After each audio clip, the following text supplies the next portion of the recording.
What is up, everybody? Welcome to episode 142 of the Beyond the Junkyard podcast. We're back on our normal time, normal hour. I'm your host, Junkyard James. With me always on these Thursday live streams, Cody Marinera. We're back to our normal time, my friend. How are you doing? We're hanging and banging, man. We are doing good. I still hate the fact that it's hot outside and it's not cooling down.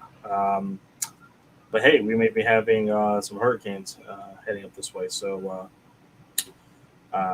it's that time of year in the Carolinas where everything goes batshit crazy. Other than that, I'm doing well. How are you doing, sir? All right, so we walked outside this morning, right? It was like 60 degrees, and it felt really good. And then I leave work today, and my car, the interior thermometer of my car read like 105 degrees. I'm, uh, and where I park at my job in the afternoons, there used to be this big shade tree, but it died, so they cut it down. So now where I park, there's just an open parking lot where the sun beats down on my car. So it'd be hot. And so I need fall to stay. Like the morning of 60 degrees, like stay day round, the rest of the days until winter time. Stop with being nice in the morning and absolutely terrible in the afternoons. But yeah, welcome to the show, everyone. I got a couple things for you before we get into the content today. For the four icons at the top right of the screen, I need you to like this video if you're watching live on the YouTube stream. I need you to comment, join the chat. I need you to share this video with all of your wrestling friends. And last but not least, subscribe to the YouTube channel.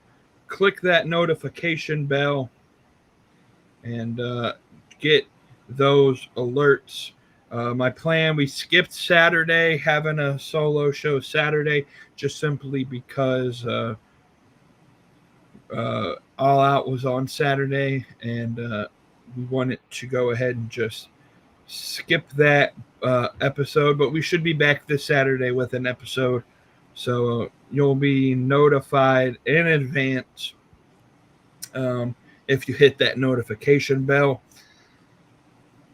In today's episode, we're powered, as always, by Dubby Energy. Need you to go to dubby.gg, use the code Beyond the Yard for 10% off of your purchase at checkout. I checked today because I bought some stuff from their website, and the code works. So the code is still active. Use that code Beyond the Yard at checkout. Save you 10%. It helps support the podcast. Thank you, Dubby, for partnering with us. But let's get into some content. We're going to start the show, kind of introducing the show a little bit by bringing in some sports content. And we have one big sports question that we're going to talk about just for a few minutes here. There are 6 teams entering the week that are undefeated still in the NFL, 3-0. Those 6 teams are the Tampa Bay Buccaneers, LA Chargers, Indianapolis Colts, San Francisco 49ers, Philadelphia Eagles, and the Buffalo Bills. The future Super Bowl champion Buffalo Bills, if I dare say. But the question has to be, which of these 6 undefeated teams is the most shocking undefeated team through 3 weeks? What shall you say, my friend?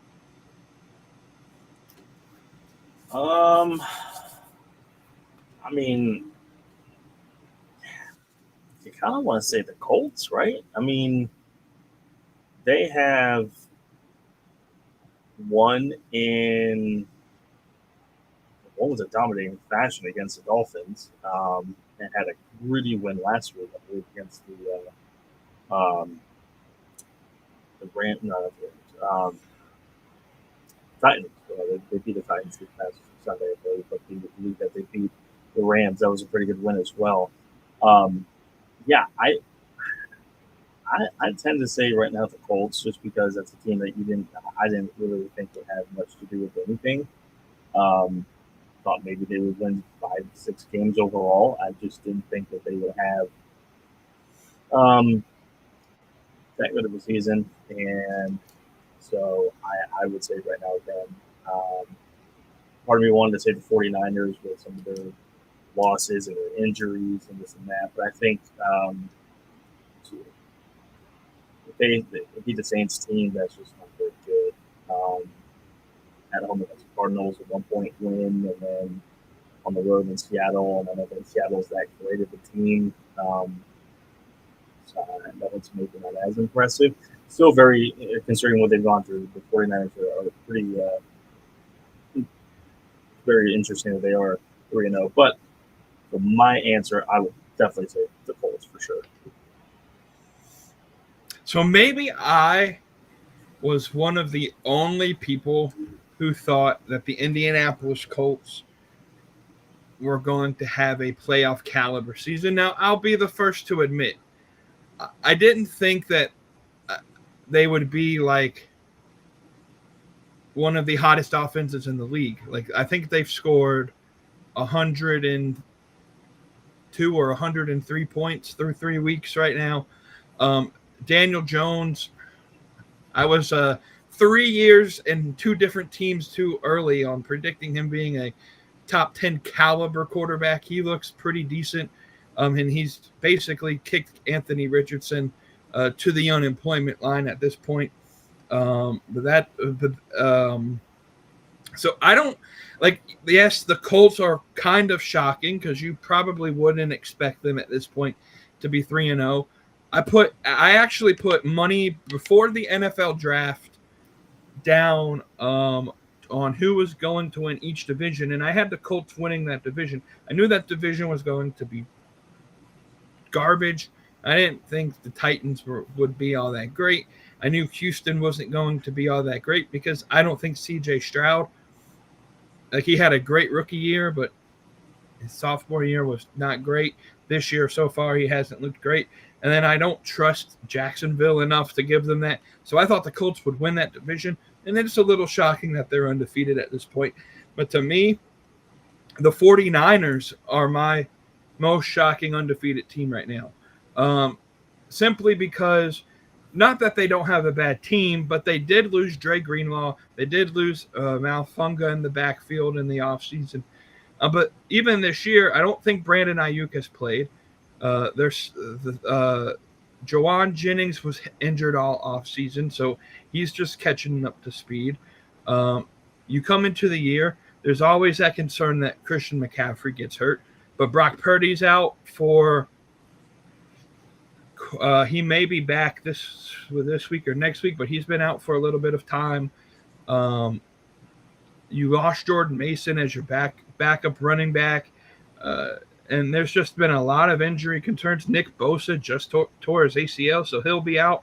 And the fact that Mac Jones at backup quarterback has been able to crunch out some pretty good wins for the 49ers. Mac Jones himself played through an injury at the end of the game last week. The fact that they're 3-0 to me with all the injury concerns, I'm going to go 49ers. Maybe because I was a little bit more positive on the Colts this year than a lot of other people's were. Fair enough. All right. And I told you right before we went live, I forgot to add this to the rundown, but we'll add it in here. It's everybody's favorite part of the show, and we'll bring it back because I think this is everybody's most anticipated part of the show. let's do the mid-card meltdown. Is there anything this week, my friend? It could be wrestling. It could be outside of wrestling. Just anything in general that has just grinded your gears. And I'll give you the mic to vent for just a moment.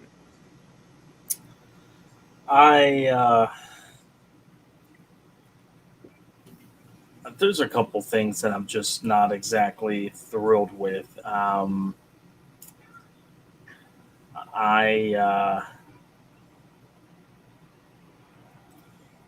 save the one for a little bit later down the road in the show because I know we're going to talk about it. But the one that I will is, I don't love the fact that the whole John Cena retirement thing is I don't want to critique it so much and say it's been absolutely terrible. It hasn't, but it's been very underwhelming for sure. I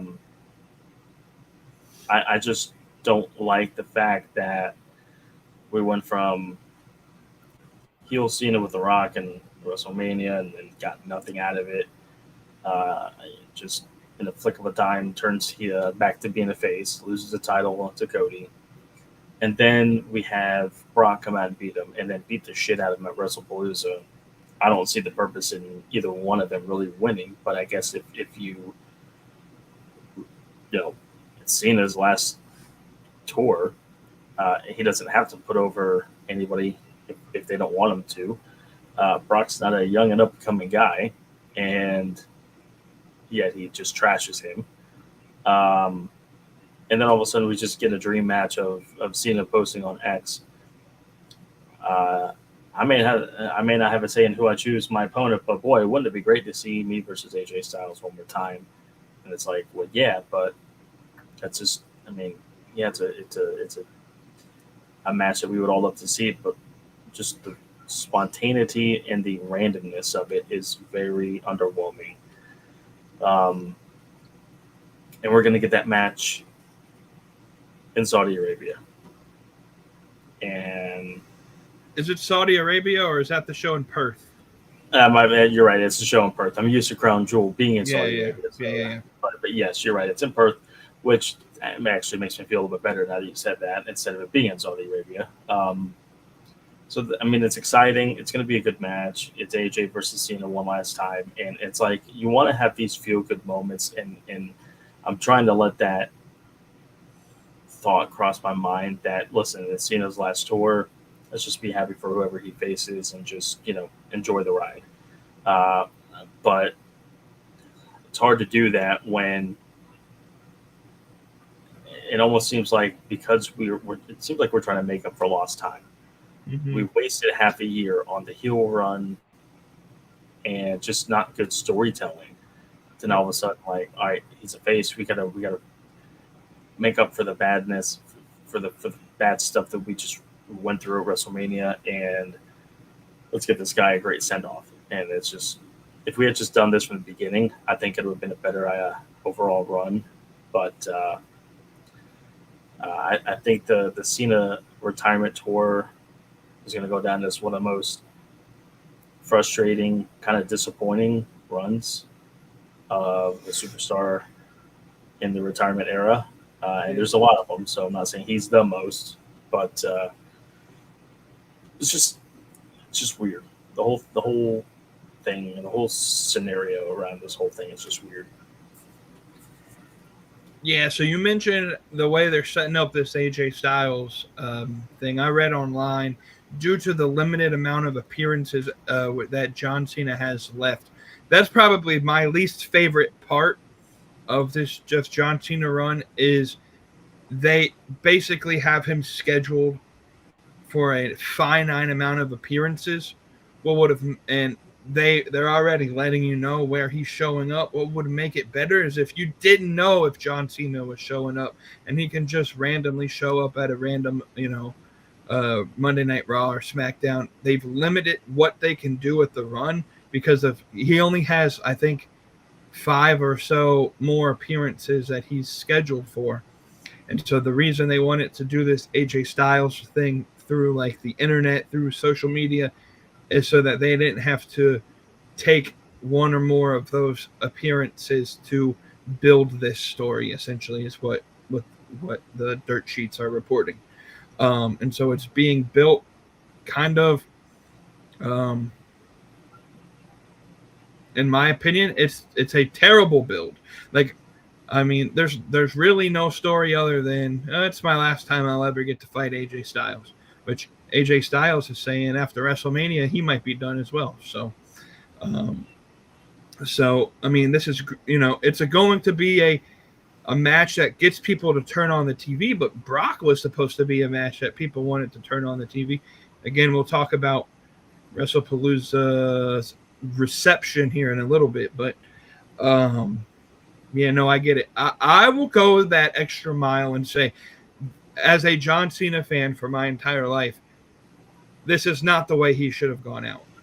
This has been the absolutely worst booked retirements.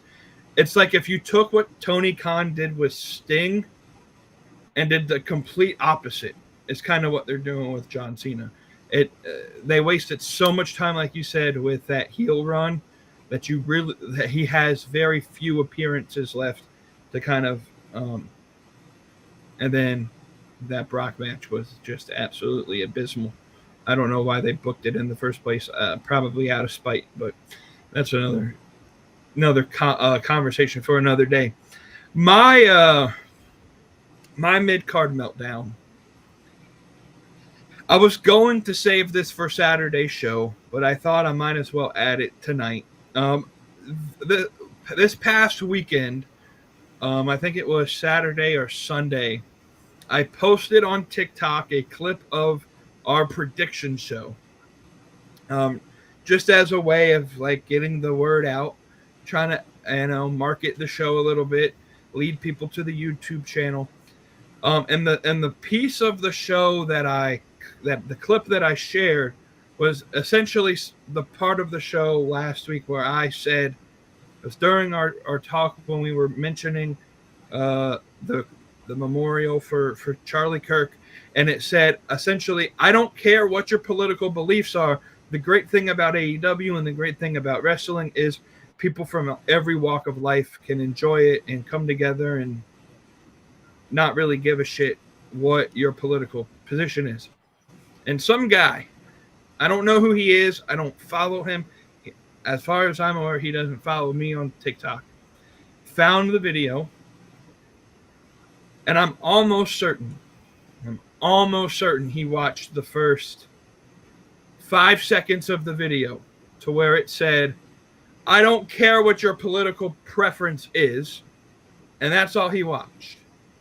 I'm almost certain of it, because he clips that 5-second piece and then goes on a 5.5-minute rant about how you should care how people believe, and one side is they care about this, and the other side are just racist Nazis, this, that, and the other, the same rhetoric, quite frankly, that is causing all of the political violence in the first place.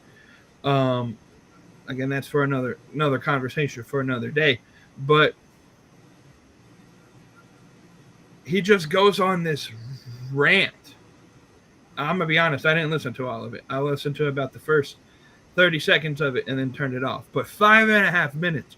But the problem I have is, why can't wrestling just be a place where it doesn't matter your political beliefs? Like, why do I have to pick a side in order to enjoy a wrestler's content or a songwriter's content? Like, all these people that want to like boycott X, Y, and Z because they don't support their certain political opinion. Like, to me, entertainment is entertainment. If you can entertain me, I don't really care. Like, you're free to believe what you want. I don't have to agree with you. But your job is to entertain me. And if you can do that, then I will be a fan of yours. I don't know. It just kind of grinded my gears a little bit seeing this, that he had the audacity to take 5.5 minutes of his time to try and I don't know, spew some garbage that is easily refutable. Um, and it took every ounce of willpower inside of my body not to comment on his video, but I never did. I saved it for this moment. And there's a lot more I want to say, but I don't think he's going to watch this to really care. So I'm just gonna briefly talk about it. It's just a little annoying that I go to watch pro wrestling not to have a political view shoved down my throat. Like if I wanted that, I would watch the mainstream media because it doesn't matter which side you're on; they're going to shove some narrative down your throat. If I wanted that, I wouldn't be watching wrestling. I watch wrestling as an escape from the rest of the world, and I just hate it. Where not the wrestlers, like again, my premise was I love that AEW allows wrestlers to portray themselves as their character. Brody King's allowed to believe to post or say whatever he wants because Tony Khan allows him to be Brody King, and Brody King is just who he is. CM Punk was able to do the same thing, and I'm cool with AEW doing it. I'm just not so much a fan of, more so the fans of AEW always basically saying if you don't support this position, like you're in the wrong. It's like, can we just need to keep that divisiveness out of the pro wrestling fandom, in my opinion. Believe what you want. I'm not here to persuade you. That's not the time and place to persuade somebody about their political side. I'm just here to watch AEW. And because, I mean, to be completely honest, if we were going based off of, or I'll transition it. You have someone like Nathan Frazier, which is part of NXT, or I think he's now on SmackDown's tag team division with Axiom.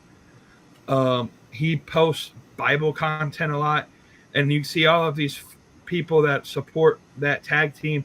Oh, another one of your favorites start posting all of this right-wing stuff or whatever, you know.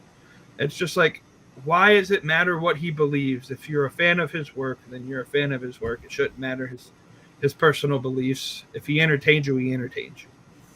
All right. Any last words on that topic before we move into some of the news for the week? No, not on that. I mean, we could have a whole show just kind of dedicated to that whole topic in itself. And maybe at some point, maybe if there's just not much to talk about, we can do that. But yeah, I think you summed it up pretty good for now, and we'll move on. All right.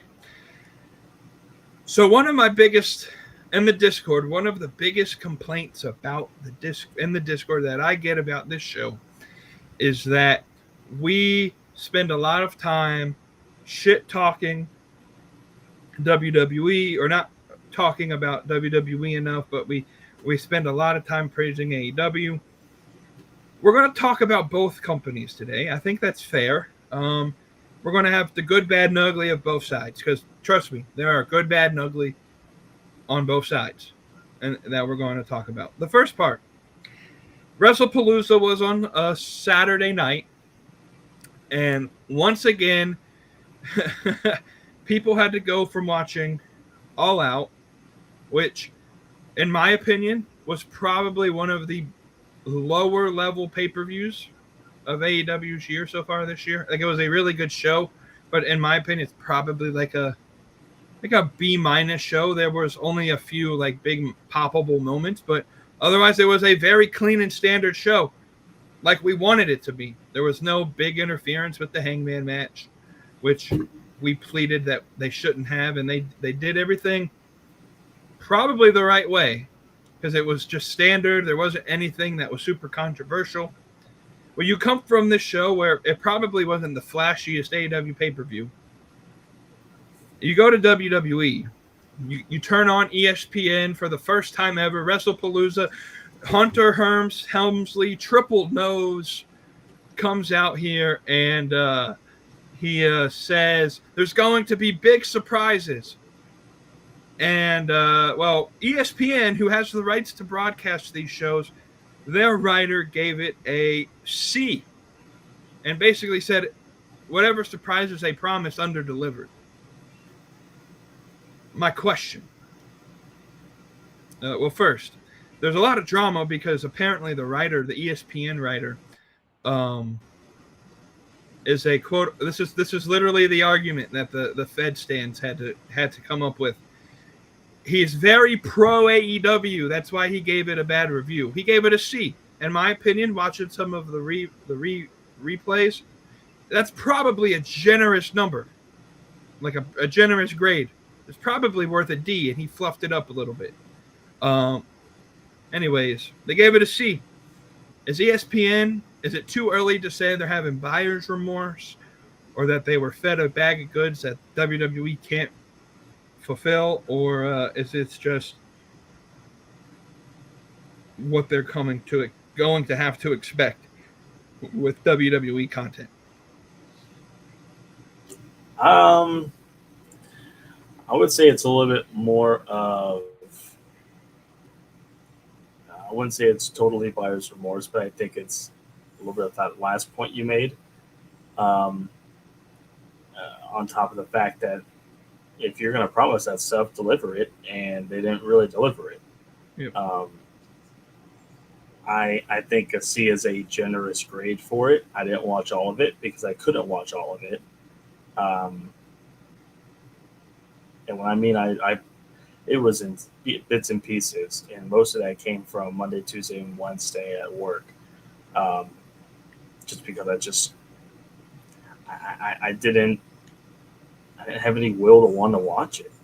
Yeah. It was okay. That's a WWE standard pay-per-view. Right. All Out was okay as well. Neither one of them knocked your socks off. I don't know if either one of them turned you off of their product, but it didn't immediately make you go, holy shit, what a show. I got to tune in Monday. I got to tune in Tuesday, Wednesday, Friday.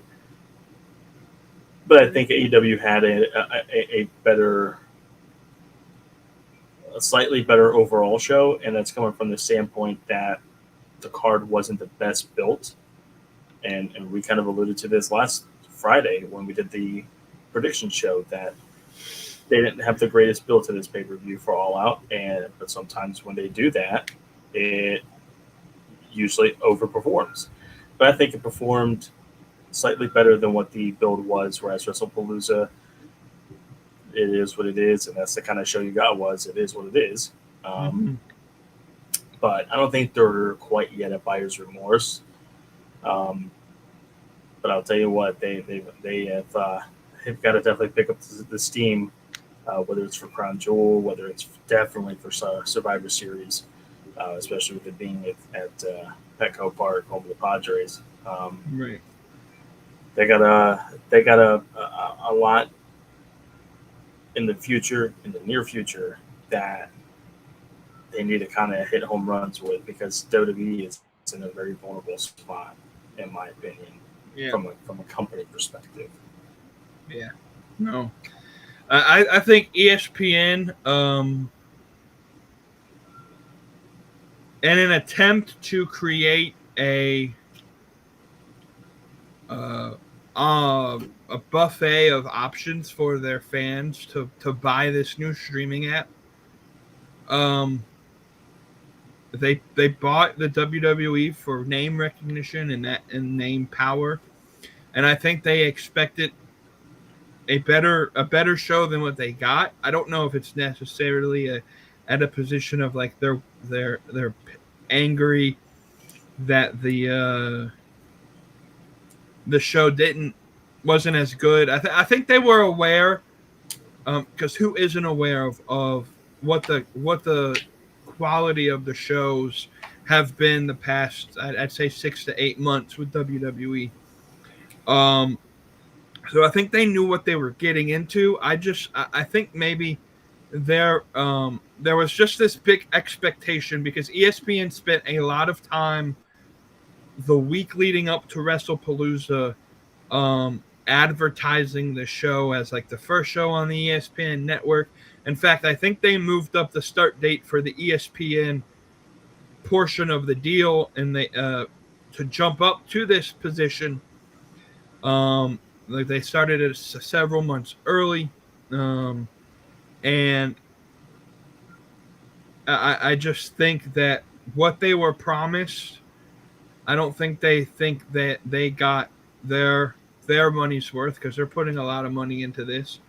And I think this is an opportunity for them to say, like, you got to step it up. You got to give us better product. The internals on WWE side are kind of, from what I understand, they're angry that ESPN rated their show a C, which, again, to me, I think they should be happy for that, because from what I saw, I wouldn't have given it a C. I probably would have given it a C minus or a D for the show. And so, yeah, WWE has to realize now that this isn't Peacock, where Peacock, their only major sports competition on Peacock was Champions League soccer, or maybe NASCAR if they were going head to head on a Saturday, or something of that. Right. The ESPN, I honestly believe if WWE does not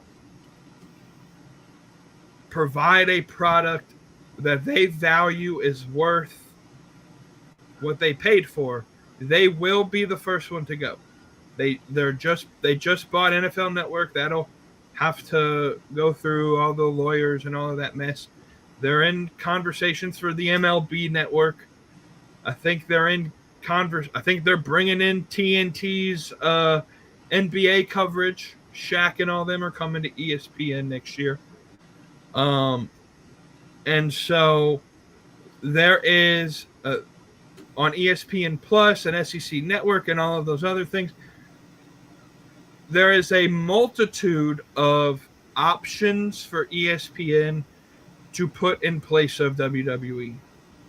And so WWE has to remember, if the product isn't performing at the value WWE or ESPN is expecting, like, they're probably the shortest straw. They have the shortest leash of all the other sports leagues. And so, yeah, I mean, Perth has to be an almost spotless show. You've got to think the amount of work that they would probably do with Survivor Series at Petco Park. I'm sure they'll do like a couple Pat McAfee episodes out there, and Stephen A. Smith will show up and do a show in that area during the week of that. They're going to have to perform and overperform. And that's been, like, the pay-per-views just haven't performed the way that they have been in the past. Like, for WWE, like, the week-to-week shows have, except for a brief period of time a couple of years ago where they were actually pretty decent to watch, like, they've always kind of been, like, mid for at least the past decade. But at least you knew a WWE pay-per-view was going to be pretty good. Now, the pay-per-views aren't even that good. So, yeah, I don't know if they're at the point of buyer remorse, but they're pretty close, I think. And that leads me to the last piece of WWE. Again, I don't watch Raw, I don't watch SmackDown, I don't typically watch NXT. At least live. I might get some clips on social media or whatnot. But objectively speaking, we're not AEW fans here, or like only AEW fans. Like, we want to be objective here, as free of bias as possible. Is there anything right now that you think of WWE's product that is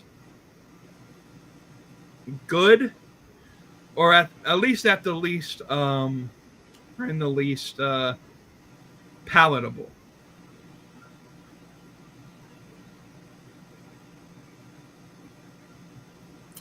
I'm gonna be honest. The CM Punk, AJ, Seth, and Becky thing, it created an interest. It was cool for the fact AJ Lee came back to wrestling after being away for so long. The mixed tag stuff with Becky and Seth, and and obviously AJ and Punk. The quote unquote real life stuff that happened with Seth and Punk, and then just the aspect of having two highly well known couples in the wrestling business go ahead and that was pretty cool. That whole gig was pretty cool. Um, and besides that, I don't really see much else that is maybe even remotely want to tune in to not only a Raw or SmackDown, but a pay per view, PLE, whatever you want to call it, as a whole. I just don't see a whole lot of intrigue or at least stuff on social media that people are just blown away by and really love and are trying to convince people to watch the show, or just in general saying, guys, this was great TV. Like, this was awesome. Like, if you didn't like this, or if you didn't see this, you got to see this type of thing. Right. I just don't do that much.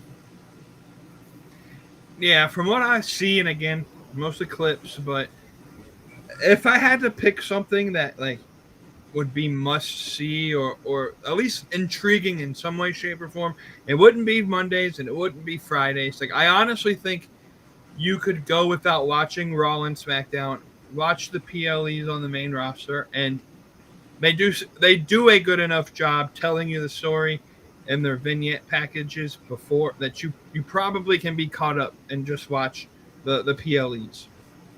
But if there was anything weekly, it would be NXT, and specifically this proposed or at least insinuated TNA NXT invasion angle that they're looking at doing. I think that's going. Like, from the clips that I've seen, it's a little bit intriguing. I think Oba Femi is great. I think Trick Williams is great. But I mean, outside of that, like, I don't know if there's really anything worth watching outside of a TikTok or YouTube clip. And I certainly wouldn't pay $30 to pay for, like, if I didn't have Fubo and I had to pay for the ESPN Unlimited, I wouldn't pay for it. Like, I get it for free because I pay for Fubo, but I wouldn't pay for it. I don't pay for Netflix. I don't pay. I paid for Peacock, but I mean, I don't put anything except NXT pay-per-views, I think, on Peacock. So I don't know. For the amount of money you have to pay to watch a WWE product, it's probably easier just to watch the free highlights on YouTube. And you'll be just as caught up and not waste, several hours of your week.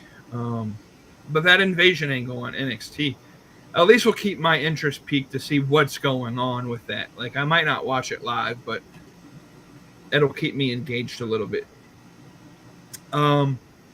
Let's transition just a little bit here and talk about AEW.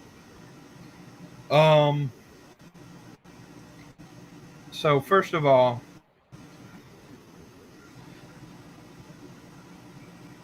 the absolute collapse of my predictions in the back half of this show was almost New York Mets like.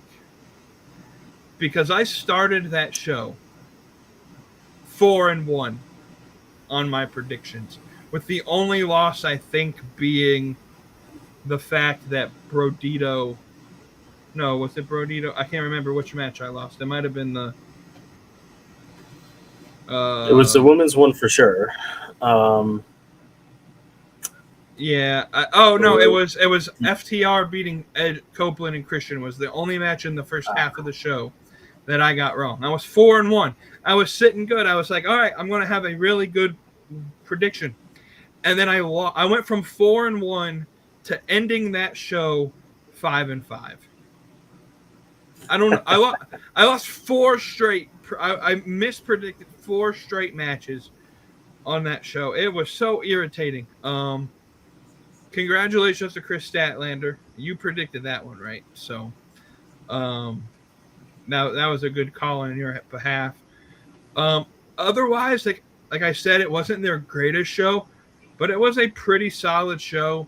Um, and so was Dynamite yesterday. It wasn't their greatest Dynamite, but there were several nuggets from Dynamite that I want to talk about and see where we're going on this.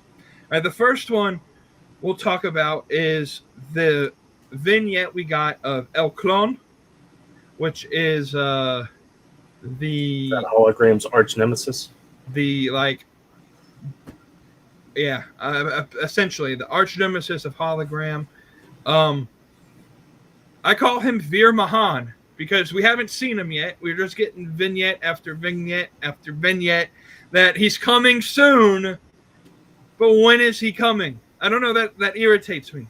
I don't like when they like. It's great if you throw a vignette up there. I think a good vignette gets you to the point. But at some point, you got to stop advertising the debut and give us the freaking debut. Like, at what point are we getting El Clone? Grand Slam Mexico next year at this point. Like, the only thing that I can think of is Hologram is, 30-0 or whatnot. He's fighting Kyle Fletcher next week on the 6th anniversary show of Dynamite. Like, maybe he shows up there and causes Hologram to lose his first match or whatnot. It's for the TNT Championship. I'd love to see Hologram win that belt, but he's more than likely going to lose, and that might be the debut. But like you've been advertising this debut. The first time it came up was at the ROH pay-per-view in Philadelphia about a month and a half ago. And I know it's like, oh, you got to give it time, but it's like weekly now that they're broadcasting that he's coming. And it just seems like we don't get a specific date. It's just always coming soon. And that irritates me. You got to at some point you advertise it to the enough of he's coming soon and it's never coming soon and I lose interest. So you got to give me more info other than he's coming soon. So that's didn't Tony Khan, didn't you learn from Veer Mahan that you can't just promise coming soon, that you have to, or Emelina. Remember those vignette packages of Emelina that just never seem to stop, and then she shows up and disappears after a week or two. So, anyways, I'm excited to see the expanse of Hologram's character. I thought for so long he was just collecting wins for no purpose. He was never seen on pay-per-views. And I hope that they can build a character for him that's quite intriguing, but I need you to fulfill the promise of El Clone coming soon, or else he's just Veer Mahan. Did anyone else think that during Fletcher's promo last night that he was about to say title versus mask? Yeah. When he said title versus, and I was like, oh man, we're already going with the mask. And then he said streak, and I'm like, oh, okay, all right, that makes more sense. But I'm kind of glad they didn't just automatically go title versus mask already. Yeah, that's fair. Second point, we'll skip all the way to the end of the show. When Darby Allin comes out and about fries the first row with his flamethrower, and he tells Jon Moxley that he's never going to quit. And at Wrestle Dream in St. Louis at the Shave It Center, he wants Moxley in an I Quit match. At what point does this feud end? It just seems like it's never ending. It might be the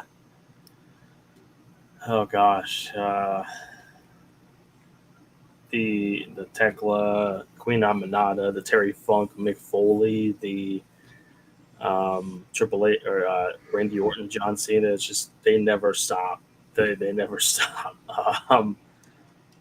I was so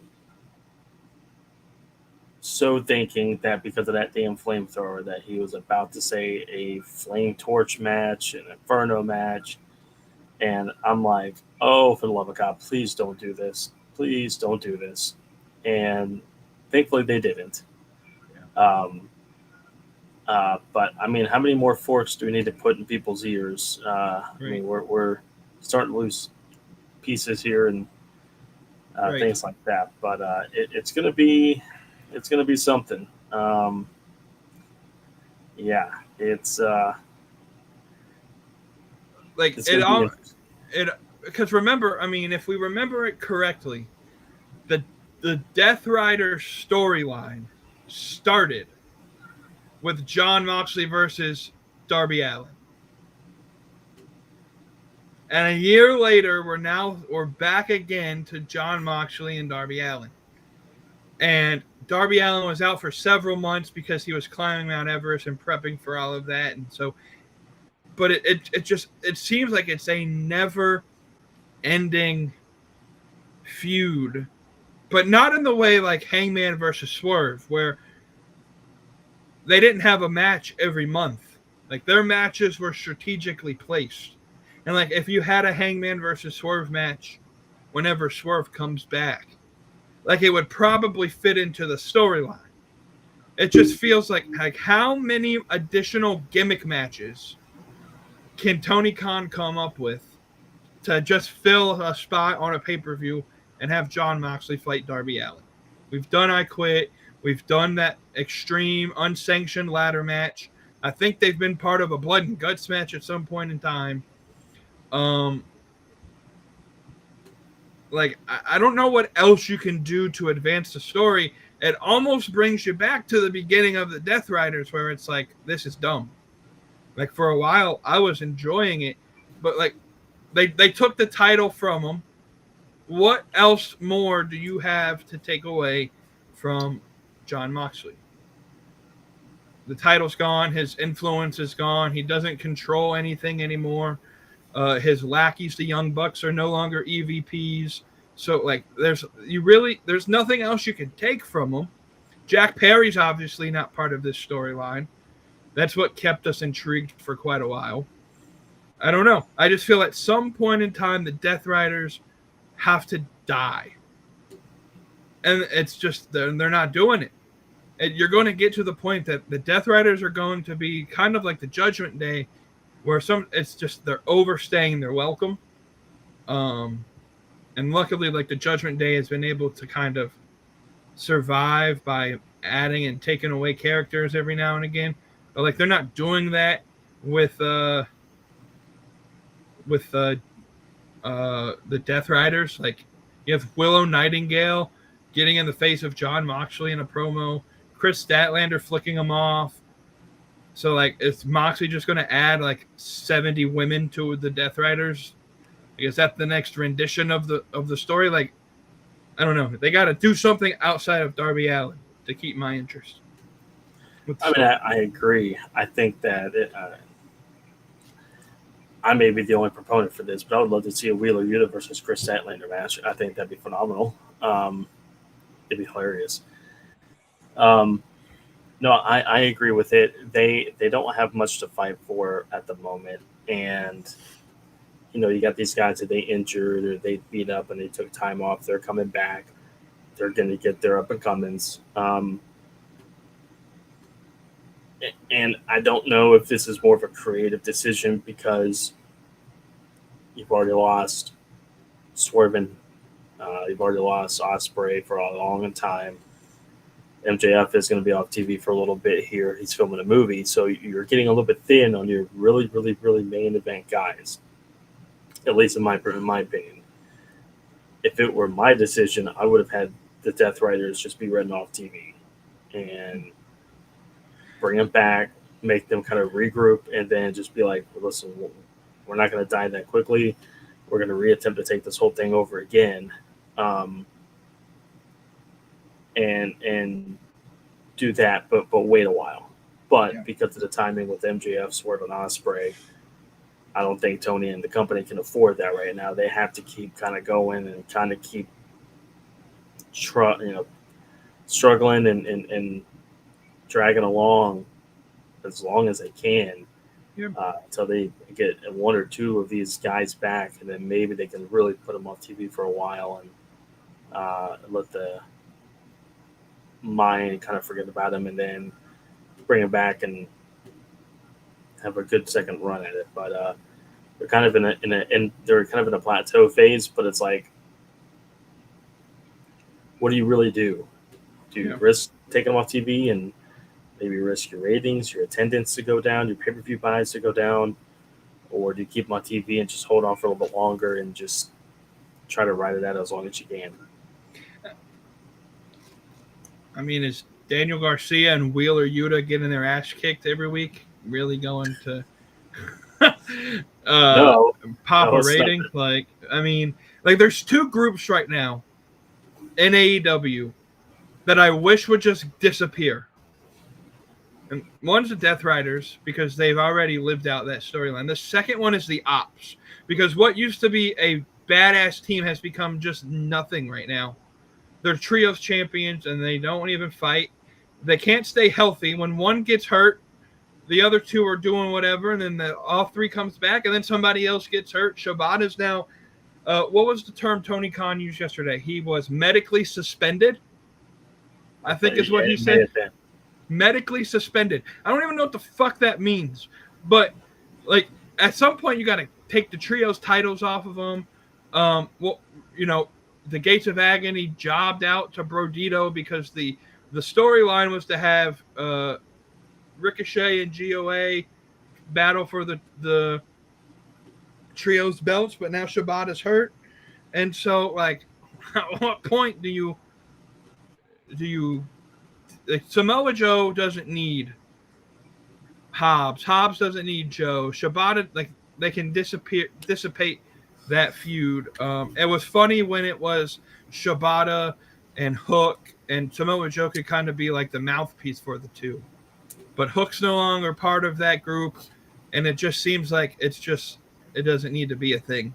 No, what should happen is, because of the fact, like you said, they just can't stay healthy, and the trios titles are already kind of meaningless anyways.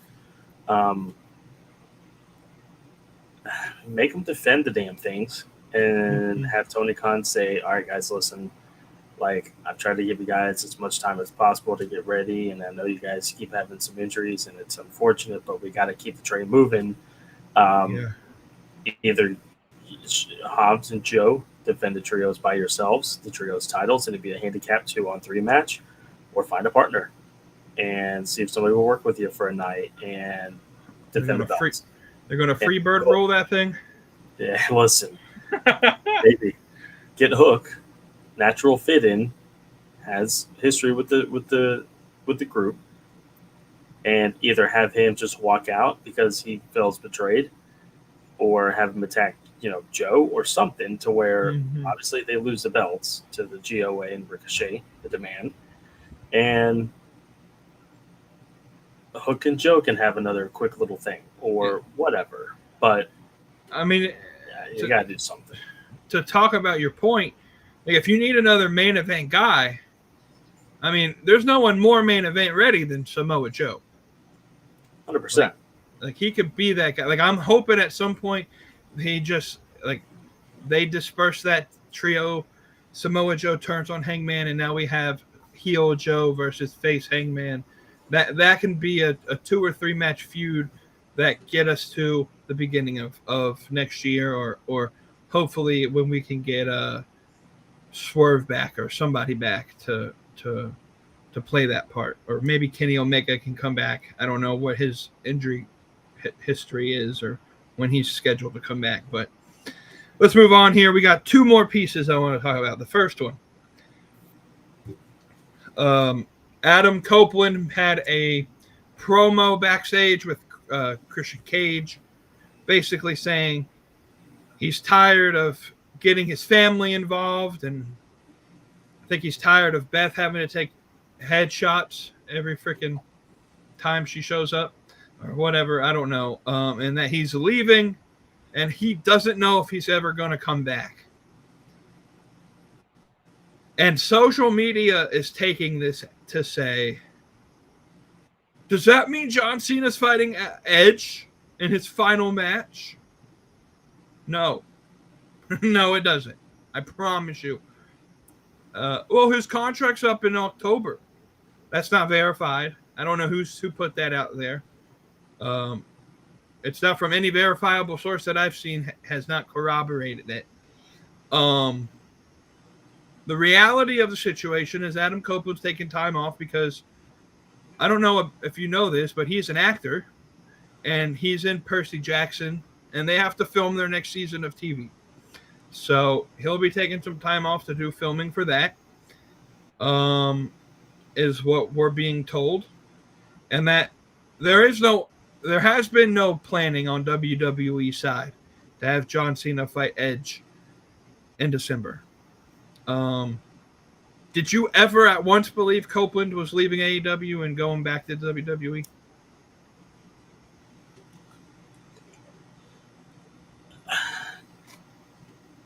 I mean, the thought's always there, just for the fact that he spent so long in WWE. And I mean, I know they left on mutual terms, but at the same time, it's like, I don't want to say it was sour grapes, but it was just frustration for sure on Edge's part. But I think that the door would always be open for him to go back there. And could I see Copeland's contract expire in October because he debuted 2 years ago in October? Yes, absolutely I could. Do I think it will happen? No. I think that he's fine where he is.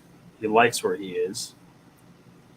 Unless him and Christian's contract expire at the same time and they go and have an Edge and Christian run, one last run in WWE, I doubt it. But yeah, I think that, like you said, it's just giving some off time for the film.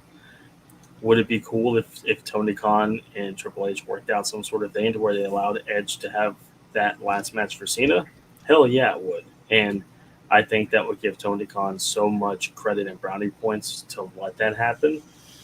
I don't think and I don't see it happening. But a person can dream, right? But no, I don't think this is leading to him going back to the Fed. I don't see him going back there right now. I don't see him wrestling Cena, much as it would be nice, it would be cool.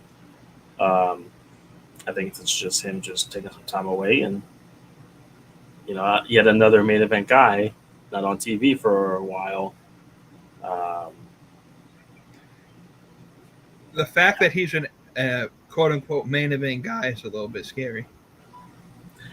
Correct, but because of the fact of MJF is now gone, for the fact that Ospreay's out, Swerve's out, MJF is now going to be out.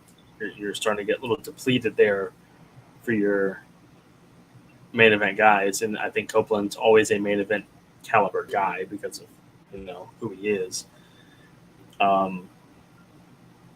But we kind of talked about this before of who we think could pick up the ball, and I had mentioned Eddie Kingston. Now he's back. Orange Cassidy. Now he's back. Darby Allin, of course. Jon Moxley. Hangman. There's some guys there that can keep the company doing okay. But we're going to need some of these guys to come back sooner than later. Well, you talk about what's going to, take that spot for some of those guys that are out with injuries or whatnot. And obviously we're at the point of the year that probably after Wrestle Dream, it's straight to Continental Classic time. Like we're going to push qualifier matches or whatever they're going to do. But like I said when we were talking about this, like who's going to have to step up, I said this is a perfect opportunity to have your women's division step up a little bit. And that's exactly what I think is going to happen. We're going to change the meaning of AEW. AEW no longer stands for All Elite Wrestling.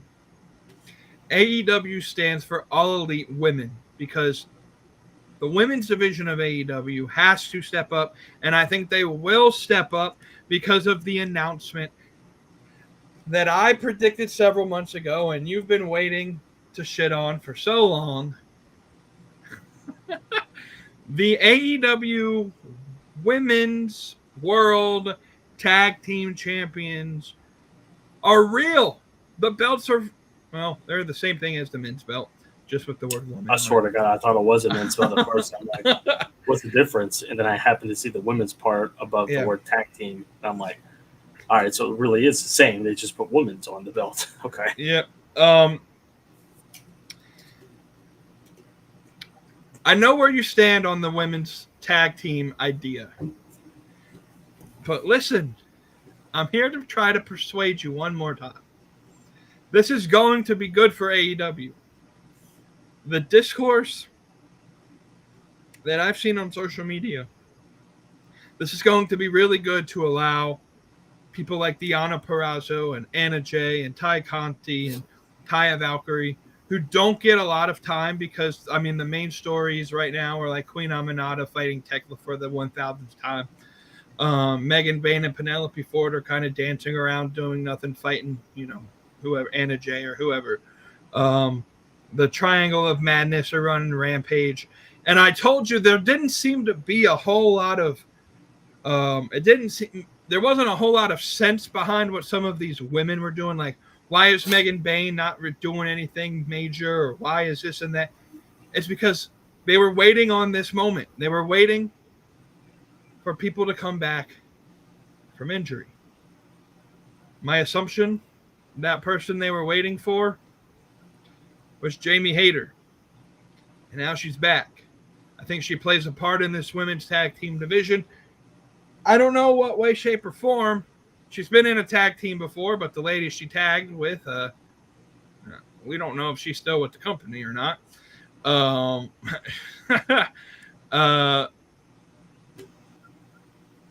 What's her name? Lacey Lane made her a ROH debut. She went by Kaden Carter in WWE. She was a former WWE tag team champion with Casey Catanzaro.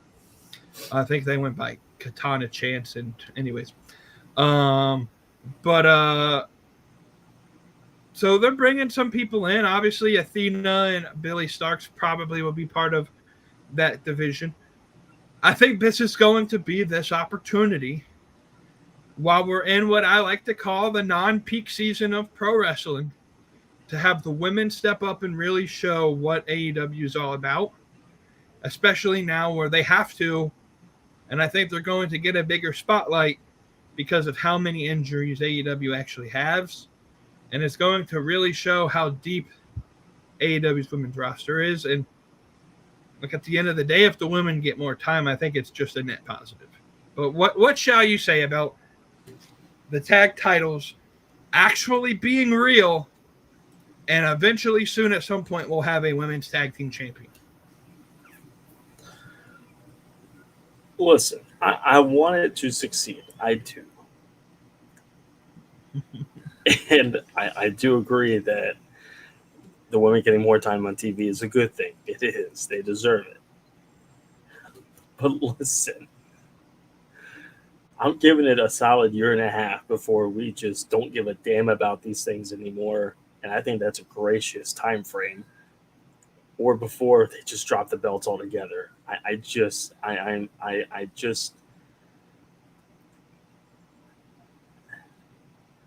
you look at the trios belts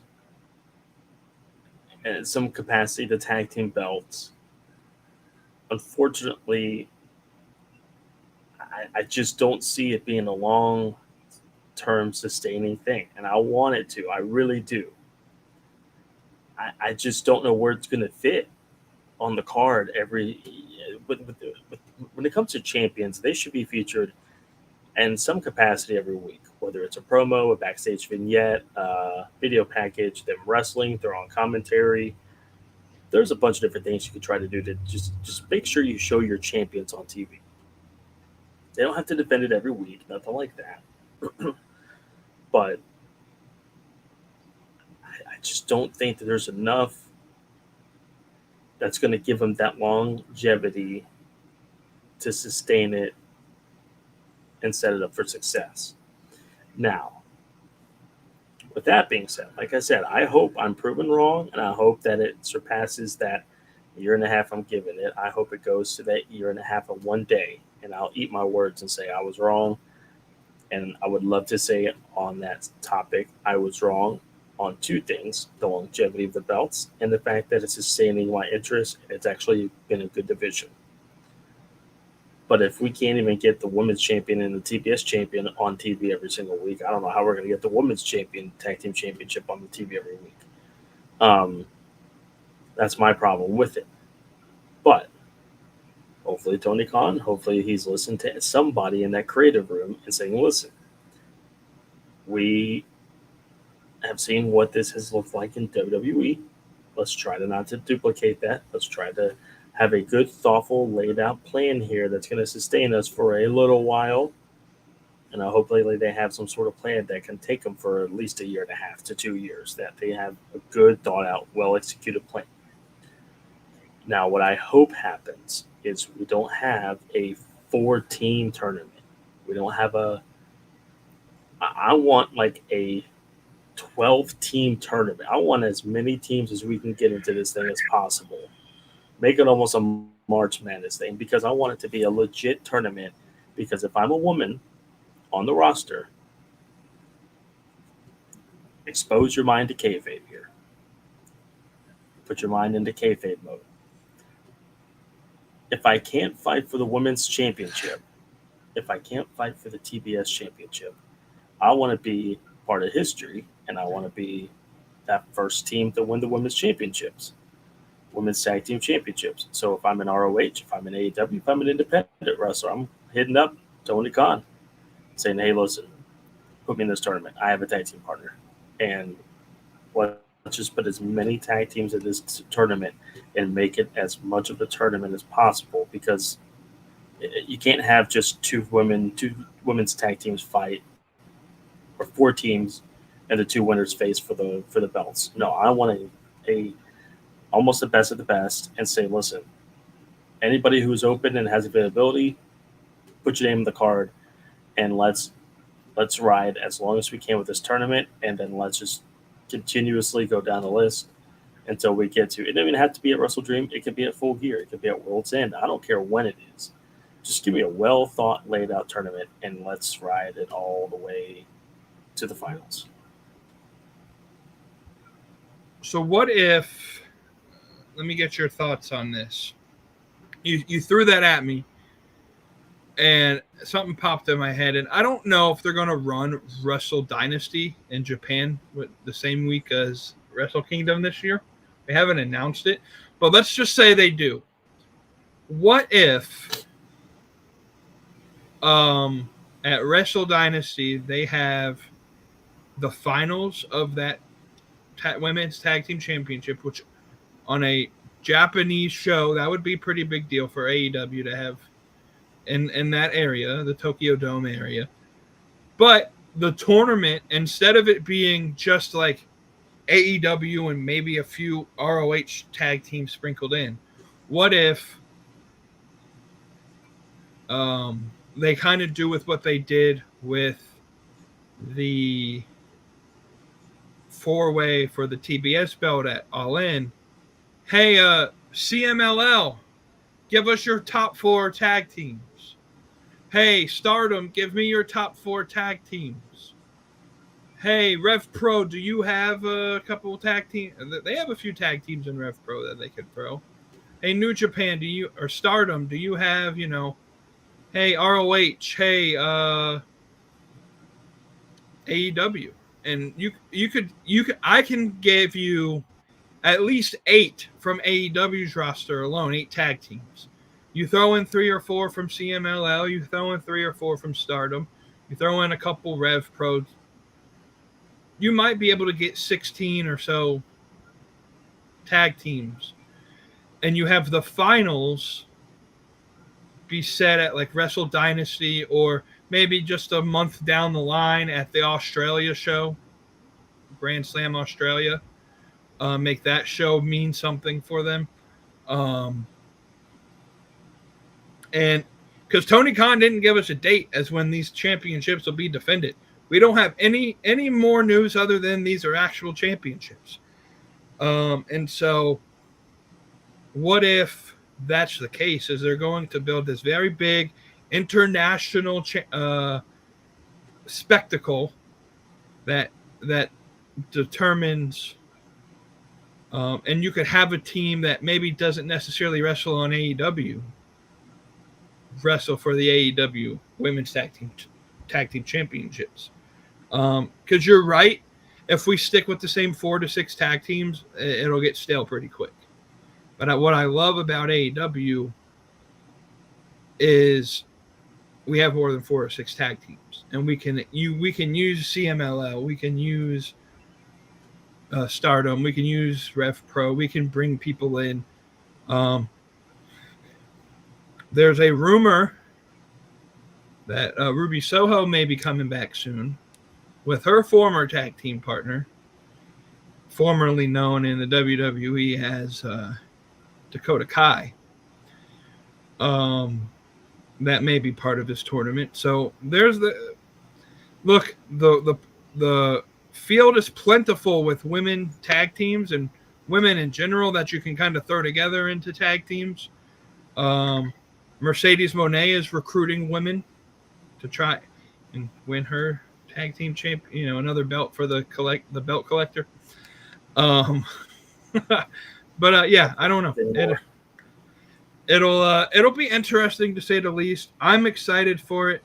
I think this has been needed, just simply because there wasn't like the women, because Mercedes Moné has kind of held the TBS title landlocked, and not every woman could fit in the main title scene. It just there wasn't anything for the women to fight for, and so the women's division outside of like Mercedes Moné and 1 or 2 other women didn't seem that remarkable.